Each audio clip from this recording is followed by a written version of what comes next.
네, 마지막 세션입니다. 드디어. 앞서서 이 에코바디스 설명을 드렸는데요.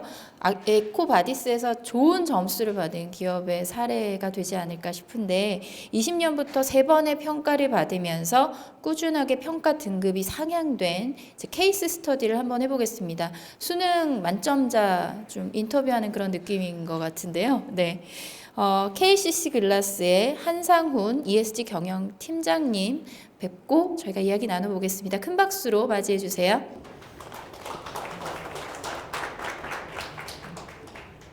예, 안녕하십니까. 저는 KCC 글라스의 ESG 경영팀을 맡고 있는 한상훈이라고 합니다.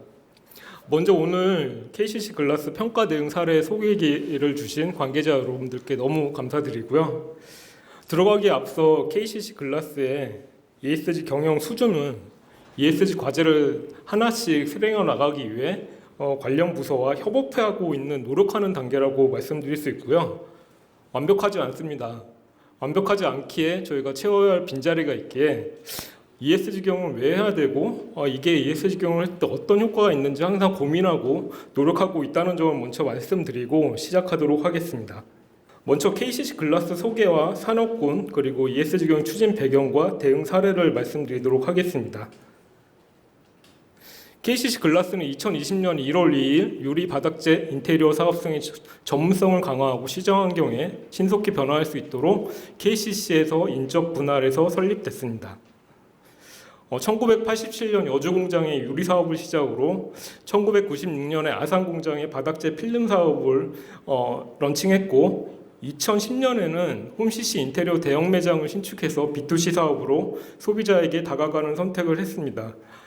중요한 점은 2020년에 저희가 KCC에서 KCC 글라스로 인적 분할해서 신설하고 재상장한 회사입니다. 재상장한 이후에 자동차 안전유리 사업을 하는 코리아 오토글라스를 흡수합병해서 현재에 이르렀고 분사할 때 매출액이 7,080억 원이었고 2022년 말 기준 1조 4천억까지 성장을 했습니다.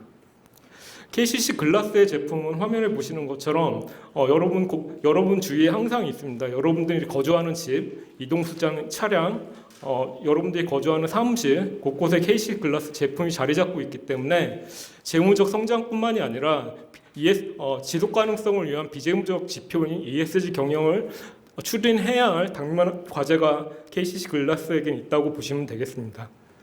좀 더 구체적으로 설명드리면 저희가 ESG 경영을 2021년 ESG 경영팀을 신설하면서 시작을 하게 되었는데 여러분들 아시는 것처럼 기업이 영속기업으로 성장을 하기 위해서는 이윤 추구가 당연히 필요한 요소입니다. 다만 화면에서 보시는 것처럼 기업이 이윤 추구와 동시에 인권 존중 그리고 환경 리스크 평가를 위한 ESG EU 공급망 실사법이 지금 추진 중이어서 기업은 이윤 추구와 동시에 인권 존중과 환경 리스크 관리를 균형점을 찾아야 하는 상황입니다. 좀 더 구체적으로 좀 말씀드리면 KCC 글라스의 회사 소개에서 잠시 말씀드렸듯이 저희 KCC 글라스는 주요 고객사가 자동차 OEM과 건설사와 일반 소비자로 구별이 됩니다. 자동차 산업에서는 저희가 2021년에 GM에서 에코바디스와 CDP 평가를 받으라는 요청을 받았고 현대기아차에서는 2023년부터 CDP와 대신경제연구소를 통해서 환경 부분은 CDP, 인권, 환경, 노동 부분에 대해서는 대신경제연구소를 통해서 2개의 평가를 모두 받아서 협력사를 평가하고 있는 상황입니다. 또한 화면에 보시는 것처럼 건설 산업에서도 협력사 평가의 기본 협력사 등록 시 기본 평가로 ESG 평가를 실시하고 있으며 여러분 다 아시는 것처럼 최근에 환경 사회에 적극적으로 임하는 기업의 제품의 소비가 증가한다는 가치 소비로 인해서 저희 KCC 글라스는 ESG 경영을 추진하고 있다고 보시면 되겠습니다. 오늘 저희가 2020년 인적 분할한 이후에 코리아 오토글라스라는 회사를 합병한 이후 저희가 ESG 경영팀을 신설하고 ESG 경영을 추진하였습니다. 그럼 담당자 입장에서 ESG 경영을 처음 시작하면서 현재에 이르기까지 어떤 경험을 했는지 여러분들께 진솔하게 말씀드리도록 하겠습니다. 화면에 보시는 것처럼 ESG 평가 기관은 최종 수요자의 목적에 따라 다양하게 구별이 됩니다. KCC 글라스는 국내에서는 한국 ESG 기준원과 서스틴베스트, 대신경제연구소, 글로벌로는 에코바디스와 CDP 그리고 NQC 서플라이어라는 기관에서 평가를 받고 있습니다. 주요 평가 기관의 목적별로 주요 차이점을 말씀드리면 화면에 보시는 것처럼 한국 ESG 기준원과 서스틴베스트는 자본시장 내에서 기업 가치를 평가해서 투자자에게 제공함으로써 ESG 정보가 기업 가치 평가에 반영이 되고 결국에는 주가에 반영되도록 함으로써 외부 지배구조 역할 또한 한다는 점으로 주주와 대리인에 대한 견제 부분에 대해서 평가 또한 한다는 것입니다. 또한 공급망 ESG 평가는 화면에 보시는 것처럼 대신경제연구소부터 에코바디스, CDP, NQC 서플라이어를 통해 받고 있는데 여기서는 이제 주주와 대리인 문제라기보다는 이 협력사가 인권에 어떤 리스크가 있는지 그리고 환경 부분에 대해서는 기업이 외부 환경에 미치는 영향이 어떠한지 그리고 재무적으로 어떤 영향을 미치는지에 대해서 평가를 하고 협력사를 평가하고 협력사의 이제 지속 여부를 평가한다고 보시면 되고요. 등급 구간은 저희가 2020년에 분사하고 재상장한 이후에 한국 ESG 기준원에서 최초 평가는 B뿔을 받았고 현재는 A를 받았습니다. 서스틴베스트에서는 고은혜 보험장님도 계시지만 AA를 받았고 대신경제연구소는 상위 3%, 에코바디스는 골드, CDP는 B 정도 수준입니다. 제가 이제 2021년 4월에 ESG 경영팀을 처음 신설하고 경영진에서 이제 팀을 맡으라고 해서 저희가 ESG 경영팀에서 혼자만이 할 수 있는 업무가 아니기 때문에 각 팀의 팀장분들을 겸직자로 ESG 실무협의체라는 것을 구성을 했습니다. 이분들을 처음 딱 모시고 저희가 첫 회의에서 무엇을 해야 할지 서로 머리를 짜매고 고민을 했는데 제가 생각든 게 일단은 KCGS의 평가 지표를 엑셀 툴화해서 저희 회사 KCGS의 KCGS 평가의 선도 기업인 회사 4개사와 동종 기업 4개사를 4개사의 ESG 보고서와 공시 자료와 홈페이지 등을 자체 조사해서 동종 기업이 3개 이상 추진하고 있는 사항에 대해서는 우리도 한번 시도해 보자라고 해서 진행을 했고 주간 단위로 회의를 진행했습니다. 뒤에서 다시 한번 좀 구체적으로 좀 말씀드리면 ESG 실현과제 도출을 위해 팀을 만든 다음에 선도기업 그리고 동종기업의 사례를 KCGS 평가 문항을 기준으로 툴을 만든 다음에 동종기업과 선도기업을 조사하고 우선순위를 정해서 저희가 도입 필요사항과 보류사항을 정한 다음에 KPI로 만드는 작업을 진행을 했습니다. 화면에 보시는 거는 이제 저희가 주간 단위로 회의를 진행한 내역입니다. 21년에 저희가 ESG 실현 과제를 처음 도출을 하면서 뭘 할까 고민을 하다가 이제 보고서부터 만들자라고 이제 시작을 했습니다. ESG 실현 과제 도출과 동시에 ESG 보고서 발간을 동시에 진행을 했고 ESG 보고서 발간은 여러분들 다 잘 아시는 것처럼 GRI 보고 원칙에 따라 모든 정량 데이터와 정성 데이터의 근거가 되는 에비던스는 모두 취합을 했습니다. 그래서 작성하고 자체 검증하고 제3자 검증을 거쳐서 진행을 했고 저희가 ESG KPI를 만들기 위해 실무협의체 구성원분들과 동종업계들이 추진하고 있는 사항에 대해서 그리고 ESG 보고서 발행할 때 중요 보고사항 그리고 보고서 발행할 때 ISO 26000에 따른 수준 진단을 하게 됩니다. 그 수준 진단 결과 보안 사항을 매핑해서 화면에 보시는 2번 KPI를 만들었습니다. 이 KPI를 만들어서 유관부서와 현재는 분기별로 회의를 진행해서 진행도를 파악을 하고 있고요. 이제 세 번째로 나아가서 좀 말씀을 드리면 보고서를 이제 발간 준비를 하면서 ESG 실현 과제를 도출하고 있었는데 저희의 고객사인 GM에서 갑자기 CDP와 에코바디스 평가를 받으라는 레터를 저희한테 보내와서 말로만 들어왔던 CDP와 당시 2021년에는 말로만 들어왔던 CDP와 에코바디스에서 저희는 차년도로 연기를 좀 해달라고 요청을 했는데 그럼에도 불구하고 CDP는 2주 내에 제출을 해라라고 해서 사실은 그때는 아무 준비도 없었고 CDP 홈페이지에서 A등급 회사에 보고서를 다운로드 받고 ESG 보고서 작성 시 환경팀에서 이제 환경 온실가스와 에너지 데이터를 취합을 해서 자체 작성 후 영문 번역해서 제출을 했습니다. 그 이후에 이제 CDP와 에코바디스 평가는 저희 앞서 발표하신 서욱 대표님의 도움을 받아서 최초 저희가 ESG 평가 체계를 구축을 했고요. 이제 제가 이제 KPI 실현 과제를 도출하고 보고서를 발간하고 맨땅에 CDP와 에코바디스 평가를 받아보면서 느낀 점은 일단은 ESG 보고서 작성할 때 여러분들이 이제 작성하시는 정성 데이터와 정량 데이터, 에비던스를 모두 취합하시기 때문에 그 에비던스를 기준으로 뭐 KCGS나 뭐 서스틴 베스트, CDP의 평가 문항이 나오면 회사 자체의 툴을 만들어 가지고 거기에 ESG 보고서 작성할 때 여러분들이 취합하셨던 에비던스 기준으로 ESG 담당자가 1차 답변하고 증빙 자료를 기재한 다음에 여러분들 관련 부서 ESG 경영팀에서 모든 업무를 할 수가 없습니다. 관련 부서에 내가 쓴 게 맞아 하고 피드백을 다시 요청하시면 됩니다. 여러분들이 KCGS ESG 경영팀의 담당자가 KCGS 담당자라고 보시고 회사의 다른 부서가 평가자라고 보시고 진행을 하시면 되겠습니다.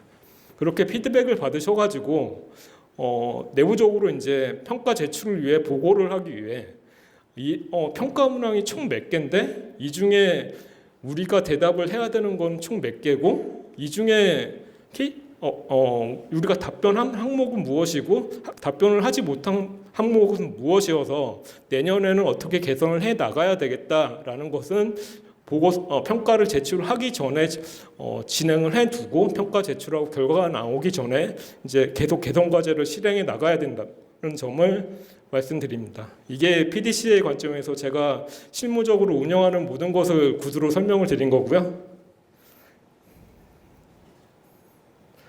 ESG 영역별 저희 KCC 글라스가 주요 운영하고 있는 사례를 간단히 말씀을 드리겠습니다. 일단은 저희가 ESG 일반하고 이제 G 부분을 먼저 앞에 두고 그 다음에 환경 사회 부분을 좀 설명을 드렸는데 일단은 2021년에 ESG 경영을 시작하면서 여러분들 너무 잘 아시듯이 UNGC라는 인권 노동 반부패의 원칙에 대해서 대표이사가 먼저 지지를 했습니다. 그 다음에 첫 ESG 보고서 발간할 때 그 대표이사 지지하에 관련 부서와 협업해서 UN SDG와 ESG KPI를 연계한 목표와 실적을 공개를 하게 되었고 ISO 26000 수준 진단을 실시를 통해 ESG 평가 기관에서 요구하는 중요 사항과 ESG 보고서 발간할 때의 보고 항목 그리고 ISO 26000을 통해서 우리가 회사가 부족한 게 무엇인지 수준 진단을 통해 KPI를 매년 업데이트하고 있습니다. G 부분을 제가 맨 앞에 둔 이유는 뭐 여러분들 잘 아시겠지만 제가 실무협의체라는 것을 말씀드렸듯이 회사에서는 어떤 한 명의 전문가가 모든 업무를 끌고 나갈 수 없고 그게 없기 때문에 실무협의체라는 협의체를 구성을 해서 그 실무협의체가 움직이게 할 수 있는 리더십이 필요하다는 점에서 G를 먼저 말씀드렸고 그 부분이 정리가 되면 이제 이사회나 ESG 위원회의 보고를 통해서 최종 의사결정을 받은 부분을 탑다운으로 진행을 하시면 되겠습니다. 그 다음은 이제 환경이나 사회 부분은 이게 에코바디스 평가와 유사한데 일단은 정책 수립부터 시작을 하고 회사에서 이 환경이나 사회 부분에서 우리가 이 정책에 맞는 부분은 어떤 활동을 하고 있는지 ESG 경영팀 담당자께서 관련 부서에 확인을 하고 식별을 하고 그 식별을 해야 우리가 어떤 점을 개선을 하고 보완을 해 나가야지 알기 때문에 정책 수립하고 식별하신 다음엔 기후변화 대응 부분, 이사회 내 기후변화 안건 보고를 하고 있고 스콥 3까지 지금 배출을 얼마나 하고 있는지 식별을 하고 있는 수준입니다. 또한 친환경 구매 비율이나 매출 비율이 평가 항목 중에 하나이기 때문에 저희는 ESG KPI에 모든 걸 담아서 단기별로 취합을 해서 운영을 하고 있습니다. 뭐 사회 부분은 보시다시피 이것도 또 정책 수립부터 시작해서 근로자 다양성 그리고 지속 가능한 조달 협력사 행동규범을 만들어서 저희가 공급업체 평가를 계속 실시하고 있고요. 이 모든 것은 KPI로 저희가 관리를 하고 있다고 보시면 되겠습니다. 그럼 평가기관별 대응 사례를 저희 팀에서 어떤 평가 문항이 공개가 되면 어떤 툴로 평가를 대응하는지 실무적인 측면에서 간단히 공유를 드리겠습니다.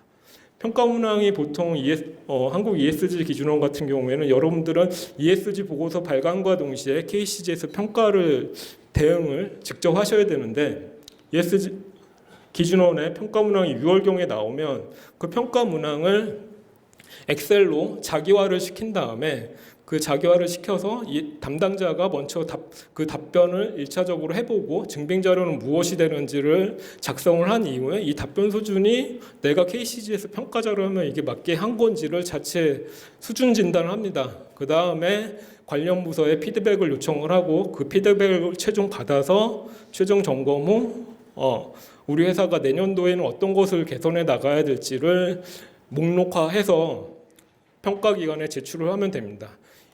KCGS의 평가 문항은 ESG 모범 교준이라고 홈페이지에서 다운받으실 수 있는데 이 모범 교준이 참고서고 이 모범 교준에 따라 시험을 받는 게 평가 문항이라고 보시면 되겠습니다.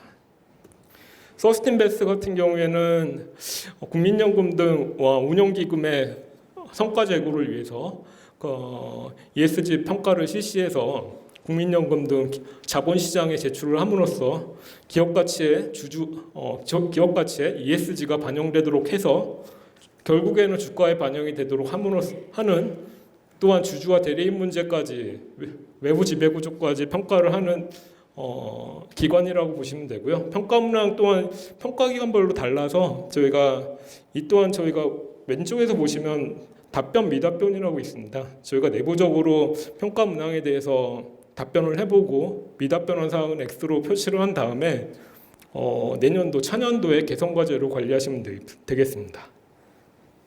에코바디스는 저희 서욱 대표님이 많이 설명해 주셔서 저는 실무적으로 말씀드리면 에코바디스는 정책 그리고 폴리시, 그 다음에 액션, 그리고 KPI 이 세 개가 모든 게 증빙으로 갖추어져야 평가를 받으실 수 있습니다.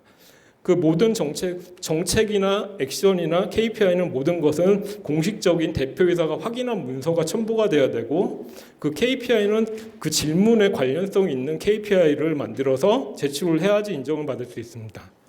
이 파일 개수는 55개로 제한이 되고 증빙문서의 완결성을 써놓은 건 아까 말씀드렸듯이 이거는 내가 시험을 위해서 그 당시에 급하게 만든 문서가 아니라 회사가 항상 연중 KPI를 업데이트하고 있고 대표이사가 직접 서명하고 그리고 운영하고 있다는 것을 입증할 수 있는 문서를 제출을 해야만 평가를 받으실 수 있습니다.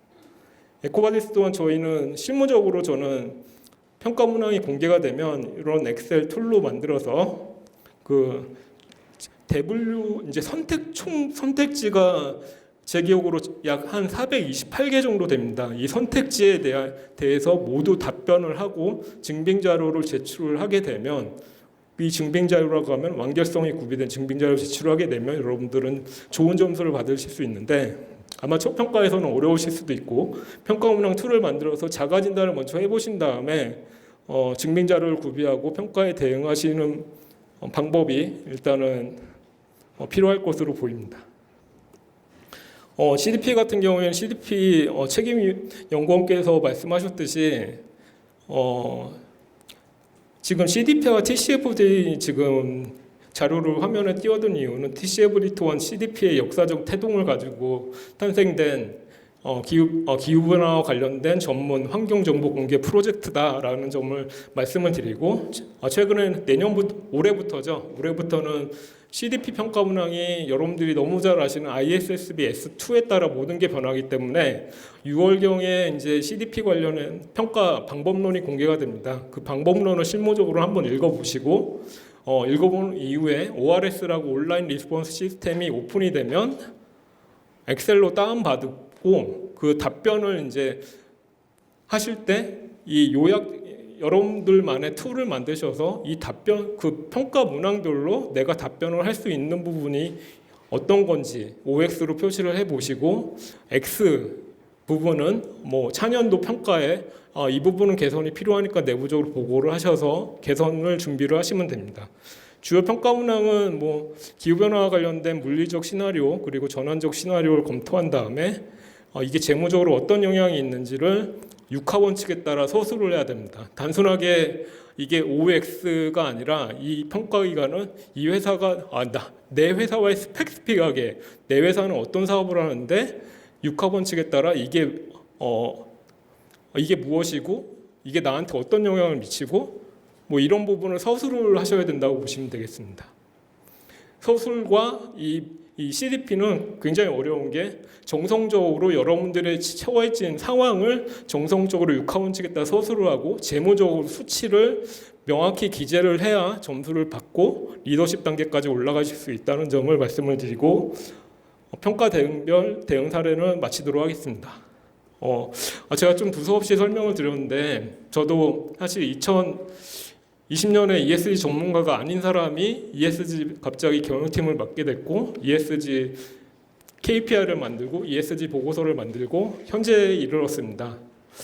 뭐 여러분들이 지금 이제 스타트업이나 중견기업이라고 하셨기 때문에 꼭 해야만 하나라고 다시 한번 질문을 하실 수 있을 걸로 보이는데 아마 지금 아직까지는 ESG 정보 공시가 의무화되어 있지 않아서